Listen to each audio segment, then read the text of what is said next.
Okay, welcome to this episode. We want to discuss about calf management and calf rearing. Uh, Calves basically are the future herd. So meaning that calf rearing is very, very important if at all you want to ensure that the future of your farm is bright. You need to ensure that calf management or calf rearing is well taken care of. So we shall look at how to manage calves from the day that they are born, that is day one of birth, what needs to be done, all that needs to be considered whenever you are managing calves from day one. So when the calves are born, the first and the foremost thing to do is to ensure that you are providing enough clean water to this calf, and also most importantly remembering that when calves are born, calves do not have adequate antibodies against infection.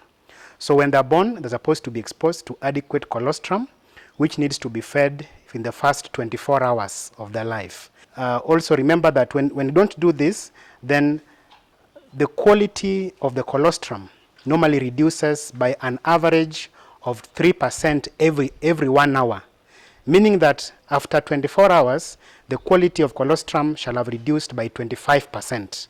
So we need to ensure that you are introducing colostrum in the first 24 hours, that the animal is exposed to an adequate antibodies against infection. So basically we are introducing also milk to this calf. Immediately the colostrum has been given to the calves. Then from there, the first 7 days is very, very crucial for the purposes of immunity build-up through introduction of colostrum to the calf. Then thereafter we ensure that by the second day or the third day we are introducing the starter feeds. So these starter feeds, basically their main target is for rumen development. We want to ensure that, remember that when the calf is born, only one compartment of the rumen is functional, and that is the abomasum. Okay, so when the animal starts to be exposed to starter feeds, then the rumen starts to develop. Remember, when we have a newborn calf, we have a special groove, that is the esophageal groove, that prevents milk from getting into the other 3 compartments of the stomach. It only moves straight away to the abomasum, where it is broken down to provide energy. But by the 3rd day, when we introduce the starter feeds, the idea is to ensure that we are now developing the rumen. The rumen basically has 2 main constituents in it. Number 1, we are looking at the papillae of the rumen, that is normally located in the ruminal mucosal layer of the rumen. Basically, they are just like finger-like projections, and also being divided into cells using what looks like small pillars into cells. So we want to ensure that we are populating the rumen with adequate ruminal microflora or microbiota, so that this will be able to aid in rumination.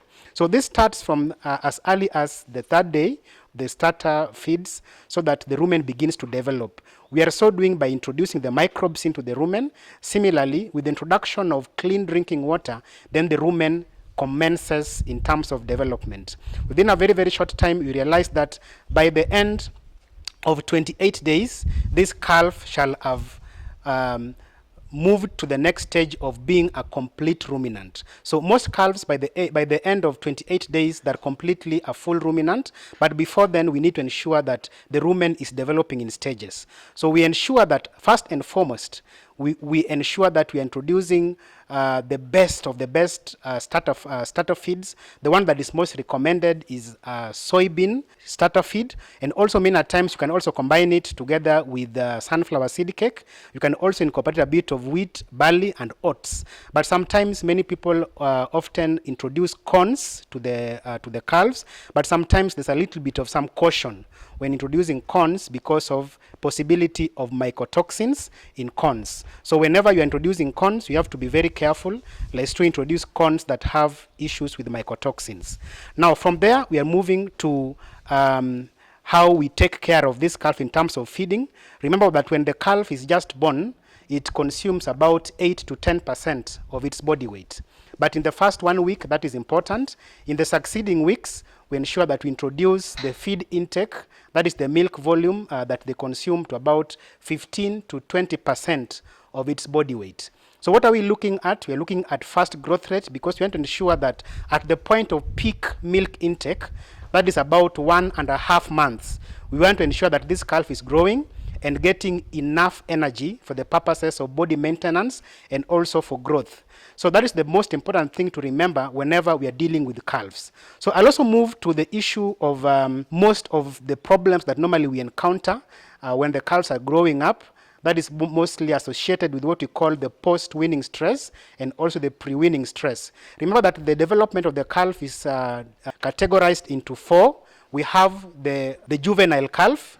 We also have the pre-ruminant stage, we have the ruminant stage, and then we have the rumination stage. So we want to ensure that at the point when the animal is at the, when the rumen is still at the juvenile stage, we are ensuring that we are preparing this rumen adequately for rumination. So we remember that we need to have adequate microbiota in the rumen for the purposes of initiating rumination, for the purposes of enhancing rumination, so that we have adequate amount of volatile fatty acids that are being produced, which are energy precursors. The same time, remember that we have adequate amount of microbial proteins, which are very, very important for the purposes of tissue repair and also for the growth.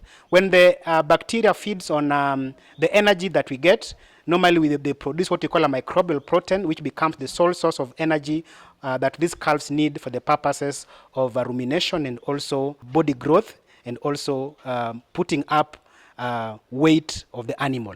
Now, next, we want to look at this calf being able to grow properly. We need to ensure that we are doing frequent measuring of the weight of the animals on a weekly basis. We want to monitor the growth. What is the idea for monitoring this growth? We want to monitor this growth because we want to ensure that by the time this calf is about 15 months of age, it is already ready for the first service. So we want to ensure that we are able to monitor the growth rate to the point whereby by the time this calf is about 15 months of age, it weighs about 3/4 of its adult weight.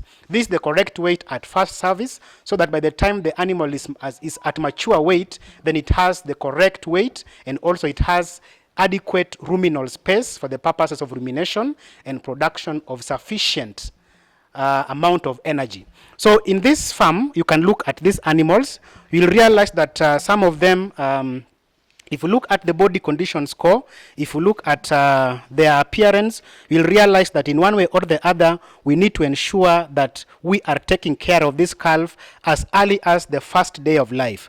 If you don't ensure that the calves are taken good care of at the first early stages of life, then we experience problems with the stunted growth of calves. And therefore, you're not able to achieve the first weight at first service at about 15 months of age. It will take longer than normal for this calf to begin showing interest of service or signs of heat. That will become a major loss to any particular farm. Now, the common challenges that many farms experience in calf rearing, being the most important, is that many farmers, they wait for a very, very long time before they can expose the animals to starter feeds and also a bit of clean fodder for the purposes of ruminal development. So you find out when you introduce the starter feed when it is late, and when also you introduce clean fodder when it is late, then you delay the ruminal development process, and you will find that it will take a long time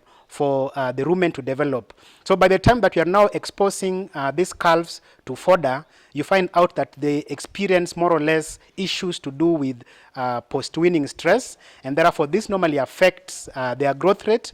Many times you'll find that most animals will be stunted in growth, and also their body condition score will be wanting, will be quite low. Similarly, you'll find that their body structure as well as the appearance of the animal looks a little bit more dejected, and the animal is not growing in the right way that would expect to grow.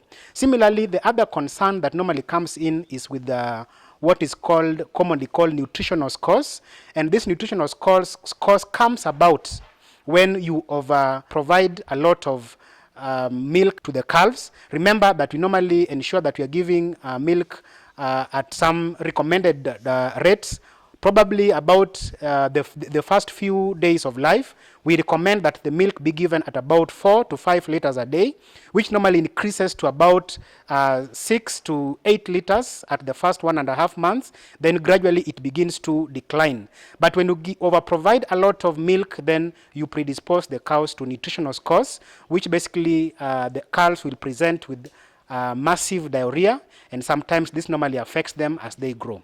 Now, for the solutions, remember that the idea for the calves is to ensure that this calf grows very well. It grows in the manner that we want it to be, and also ensure that it is picking up well and the rumen is developing properly. We advocate that as early as the first week of life, as we introduce the starter feed at about the 3rd, the 4th day, as we also introduce clean fodder that is soft at the first 3 or 4th day of life, and also as we introduce water, we introduce alongside supplements that aid in development of the rumen.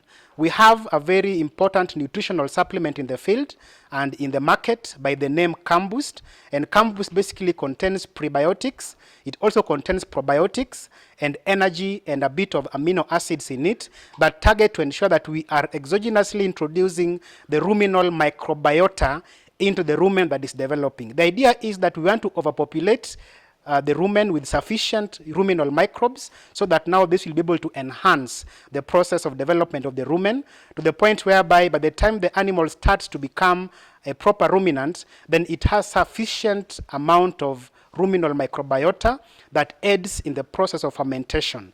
And at the end of it, we want to ensure that this calf has enough energy, and this is the energy that the calf needs for the purposes of maintaining its growth rate. So CALVES is available in the market and is being given at a dosage of 2 tablets in a day for the first 5 days of calf's life.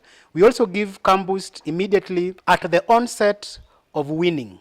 We want to ensure that by the time that the animal is properly weaned, then the rumen is adequately functional, and the rumen is able to ferment fodder in the manner that we'd recommend, and therefore by default we'll have adequate amount of energy that this calf needs for the purposes of growth.